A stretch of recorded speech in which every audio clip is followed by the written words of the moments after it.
Chez les Roussel, Viviane craint que Eric n'avoue jamais pour les lettres de menace et qu'il soit relâché par la police.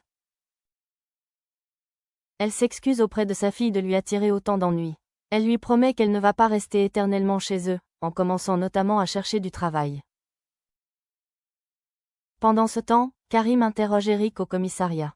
Ce dernier nie être l'auteur des lettres de menace. Karim rappelle toutefois que Viviane a pris 12 ans de prison à cause de son témoignage durant le procès.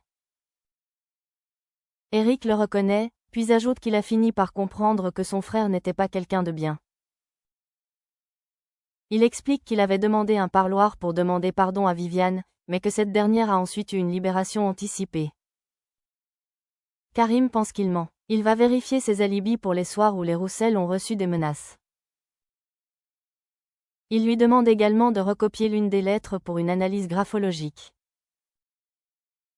Au Spoon, Audrey interroge Barr au sujet du poste vacant laissé par Nathan au food truck, lui suggérant d'y embaucher sa mère. Barr est d'accord pour lui faire passer un entretien. Audrey appelle immédiatement Viviane pour la prévenir. Celle-ci est un peu nerveuse car elle n'a jamais vraiment passé d'entretien.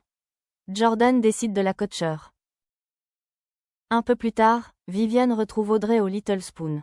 Elle passe son entretien avec Barr et Valentine. Cette dernière est ravie de pouvoir travailler à deux. Barr propose à Viviane de faire un essai de quelques jours dès le lendemain. Personne ne mentionne la prison. En rentrant chez les Roussel, Viviane annonce à ses petits-enfants qu'elle a été prise pour une période d'essai. Jordan est ravi pour elle. Au même moment, Ryan dit au revoir à Jack. Il s'embrasse sous les yeux de Viviane. Vexé par la réaction de sa grand-mère qu'il juge homophobe, Jack décide de partir et de passer la nuit chez son petit ami. Le soir, Damien rentre après dîner. Il annonce à Audrey que l'analyse graphologique a formellement démontré qu'Eric n'était pas l'auteur des lettres de menace.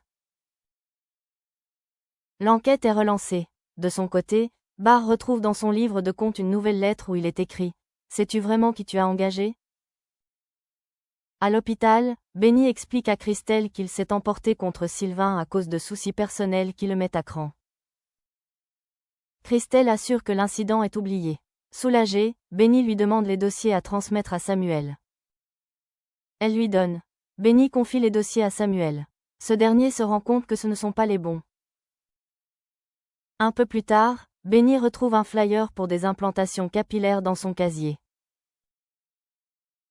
Il confie à Chloé qu'il est persuadé que Christelle cherche à se venger. Il décide de retourner la confronter. Au même moment, Samuel vient voir Christelle pour se plaindre des démarcheurs qui viennent mettre des flyers dans leur casier.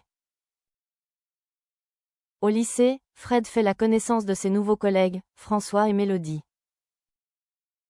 Celle-ci l'identifie comme l'amour de jeunesse de Victoire. Au Spoon, Fred croise par hasard Soraya et Gabriel qui vient de rentrer de Guadeloupe. Ce dernier suppose que Fred, qu'il qualifie de grand amour de Victoire, est venu à 7 pour elle. Soraya l'interrompt avec la situation devienne trop bizarre.